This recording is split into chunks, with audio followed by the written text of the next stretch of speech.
Hey y'all, and welcome to another video in my service dog series. Today's video is going to be taking a look at some of the laws that are involved with service animals. Today's focus is going to be the ADA. The full name of the ADA is the Americans with Disabilities Act of 1990. And that is broken into three parts. So you have Title I, which deals with employment, and that includes jobs, holding jobs with a disability. It includes different accommodations and the process of getting accommodations to be able to work in your job and things like that. Title II focuses on state and local governments. Note that that does not include federal governments. Federal governments are regulated by the 504, the Rehab Act. The third section, Title III, is mostly what we're going to be talking about today. Title III deals with public access, public accommodations, and commercial facilities. So that includes grocery stores and restaurants and shopping centers and pretty much anywhere that's a commercial entity. So some of the key points in this is we get the definition of a service animal from this. And I've got notes here, don't mind me, just to make sure I get this right. So under the ADA, a service animal is defined as a dog that has been individually trained to do work or perform tasks for an individual with a disability. The tasks performed by the dog must be directly related to the person's disabilities. So that's pretty much what I said in the basics video. If you haven't seen that, go check that out. But that's just our working definition of what a service dog is in the eyes of the law. The Fair Housing Act and the Air Carrier Access Act kind of used that as their basis, and we'll talk about those later this week. So they also define what it means to perform tasks or do work. It has to be a specific action the dog is trained to do that would assist the person with a disability. So it can't just be something the dog does naturally, even though dogs do naturally alert to things like seizures, migraines, etc. For those, you have to train and shape and strengthen that behavior, and that's what makes it a task, not just the dog naturally alerting to something. So, moving on from our definitions, it also talks about how there are differences between emotional support animals and service animals, as well as therapy animals and service animals. Those are all going to be covered in later videos in their own right, because there's a lot of similarities, but there's also a lot of key differences. And the ADA also mentions that service animals do not have to be professionally trained. There is a link in the description to the FAQs of service animals from the ADA. So this is basically any basic questions about service animals that the ADA felt they should address. It has been compiled into this FAQ, which is great.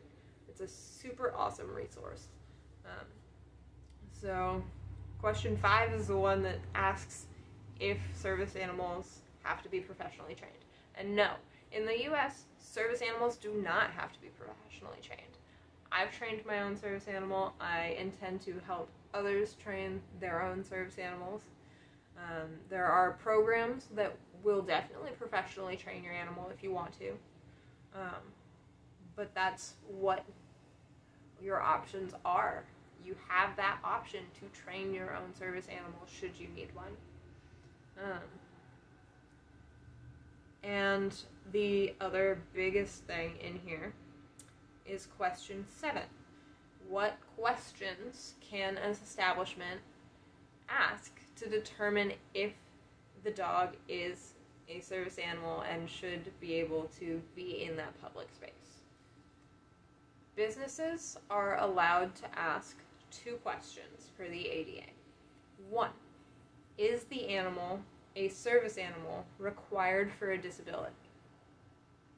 If they say no, kick them out. That's straightforward. Question 2, what work or tasks has the animal been trained to perform? So that would be things like medical alert, medical response, seizure alert, seizure response, mobility, things like that. And you can specify more if you would like. For example, I could say, she opens doors for me, she picks up things, she finds my car, things like that. Those are tasks. You don't have to say that she opens doors for me when I'm too weak to do so myself. You don't have to give those details. You can say things like, she responds to my medical episodes. So you don't have to say that they respond to a panic attack or an anxiety attack or a dissociative event. You don't have to specify anything about your disability. It's strictly asking what work or task has the dog been trained to perform. And they also are not allowed to request any documentation or proof because there is none. They can't ask for a doctor's note. They can't ask for an ID card. Those don't exist. They can't ask for certification. Doesn't exist. They can't ask for registration. That doesn't exist. None of that. They literally get 2 questions. Is it a service animal required for a disability? What work or tasks has the animal been trained to perform? That's it. Things to note if you are a business, if you are asking these questions on behalf of a business.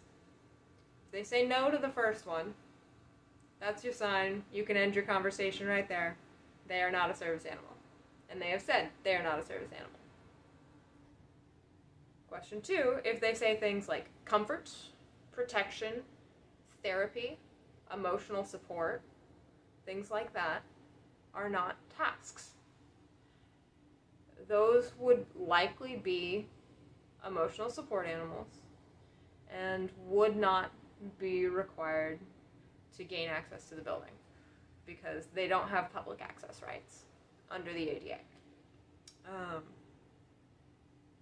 For people who think it's okay to use this information, for example, and just go in and say, yes, it's a service animal, and she's been trained to do XYZ, just making things up, even if your dog is not trained, it's a pet or an emotional support animal, and you're just using those lies to gain access, there are huge fines, and in some places, jail time for lying about that information.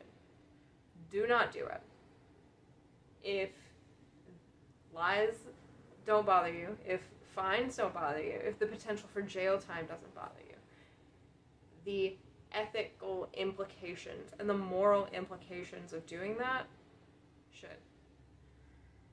Bringing an untrained pet into a store or something could cause major issues for other people or for other teams. Because if your untrained pet decides to react poorly to the presence of a service animal and attacks that service animal, then that person may have to retire their service animal early and go without their life-saving medical equipment. It is very dangerous. Do not do it. Now that I'm stepping off that soapbox, thank you for listening to my TED Talk. Service dogs are also not required to be marked. They do not have to have any vests or patches or identifying anything. This is to protect people who may not have great functioning in their hands, who may not be able to put a collar on or a leash because of the tough buckles. They may not be able to work a vest. They might not be able to do some of these things, and that's okay. They're not required to mark their service animal in any other way. This is especially great for in the summer when it's just super hot and one more piece of equipment on your dog is not a good idea. So that's something else to consider. Service dogs can pretty much go anywhere, and I will explain this a little further. They can go through like a salad bar or buffet lines. They can sit in restaurants with their handler. They can go to bars. They can go to hotels. While hotels are considered lodging, they are a commercial entity, so that still falls under the ADA and not the Fair Housing Act. We'll talk about that later this week too. They can go to the hospital or the doctor or wherever with their person, but if they are unable to care for their service animal, they have to have someone else acting as a secondary handler.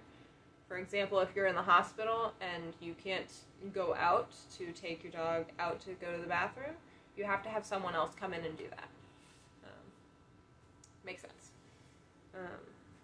Let's see what else we have here. They can also be allowed to ride in an ambulance with their handler. If there's not space, and that sometimes happens, especially with larger breeds, they can ride with someone else or ride in a police car or something like that. Let's talk about certifications and registrations, because I mentioned earlier they don't exist, but it's here in big black and white font as question 17, which I refer many a person to. Let me read exactly what it says. Does the ADA require that service animals be certified as service animals? No. Covered entities may not require documentation, such as proof that the animal has been certified, trained, or licensed as a service animal as a condition for entry. There are individuals and organizations that sell service animal certification or registration documents online. These documents do not convey any rights under the ADA, and the Department of Justice does not recognize them as proof that the dog is a service animal. Boom. So, I have seen many a meme where people have taken these online registries and things like that and registered simple things, like a soda, or a Mr. Potato Head, or a jar of Nutella is the most famous one. You can literally register anything. They don't care. You pay them $60 and they will send you a laminated card saying that your wireless mouse for your computer is your service animal. They don't have any legal standing. They should not exist, in my opinion, because they're just selling scams. But that's my 2 cents. No, there is not any certification, licensing, whatever. Period. Moving on. Some cities and states have voluntary registry or licensing for service animals. It cannot be required, and it is generally not something that is paid for. That is just a municipality thing. It's your choice whether or not you want to do it. If you are a service dog handler and you go for one of the voluntary registries, don't show that to gain access to places, because then places will think that that's required. And it makes it harder on the rest of us who choose not to use those voluntary registrations. Service dogs can be any breed. They cannot be declined entry just based on their breed. And this is to protect handlers who need potentially bigger dogs or heavier dogs for their disabilities. For example, I'm considering my next dog might be a Rottweiler or something bigger like that. They can't discriminate me based on the breed of my dog.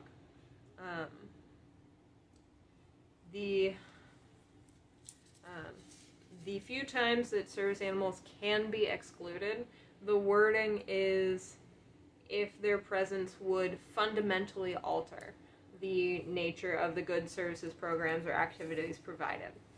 So what that means is it mostly applies to sterile environments. Note that it is sterile environments, not sterile equipment. I'll break that down a little bit later. Sterile environments are like ORs, operating rooms, burn units, things like that. Swimming pools. Dogs aren't allowed to get into the swimming pool. They can be on the deck. They can be near the splash park. They can't go into it because of different health codes. Unless, obviously their handler needs medical help, then they might. Exceptions for life-saving circumstances. Anyway, the difference I wanted to mention between a sterile environment and sterile equipment. So, an example I like to use is a tattoo shop. Tattoo shops use sterile equipment. You'll notice people were walking in there wearing the same shoes and shirts and whatever that they were wearing outside the building. When they walk in, they're not required to scrub up and put on a gown or scrubs. They can wear what they were wearing on the street. That is your sign that it is not a sterile environment. If it is a sterile environment, you're going to not be able to wear the same shoes, clothes, whatever that you were wearing when you were out walking around on the street. And that is the difference. The other weird thing from the ADA is churches. Religious institutions are not required to permit service animals. They can, if they're nice people, but they're not required under federal law to do so. And that protects religious freedoms and all of that. Times where service dogs can be kicked out. So we talked about when they can be denied entry. They can be kicked out, whether they're a service dog or faking being a service dog. If they're being disruptive, if they are out of control and the handler does not take immediate effective action, the animal may be asked to leave. Also, this one's fairly obvious. If the dog is relieving itself in your business, you can ask it to leave. Out of control is something that has a little bit of a gray area. The dog is clearly barking its head off nonstop, lunging, whatever, they can ask him to leave. One bark, it's not really a thing, because consider if their handler is really having an episode and the dog needs to get their attention and other means are not working. Some handlers train a bark as their alert, and usually it's a single bark. So a single bark is not a reason to be kicked out of a restaurant or an establishment. Other things, that pretty much wraps up the FAQ document. It's a lovely little PDF. Highly recommend it. Great read. Another thing that I want to mention from the ADA is that they are not required to be leashed either. They are required to be under the handler's control at all times. That can either be under voice control, that can be tethered, that can be using an e-collar, whatever. They are not required to be leashed because, once again, that could interfere with the person's disability, or it could interfere with the dog's tasks. Examples of this: some people don't have the functioning to put a leash on their dog. They also don't have the functioning to hold a leash. Sometimes that grip strength isn't there. Sometimes they can't be tethered to their dog because of injuries, and being pulled or jostled a certain way could be very dangerous for them. If the dog has to walk away a distance from their handler to go open a door or push a button or turn on a light switch or things like that, that would be interfering with the task. If the dog has to get help, that could interfere with that task. That's not a task I recommend personally as a trainer, but that's for another video, for another soapbox. But yes, the ADA is a godsend.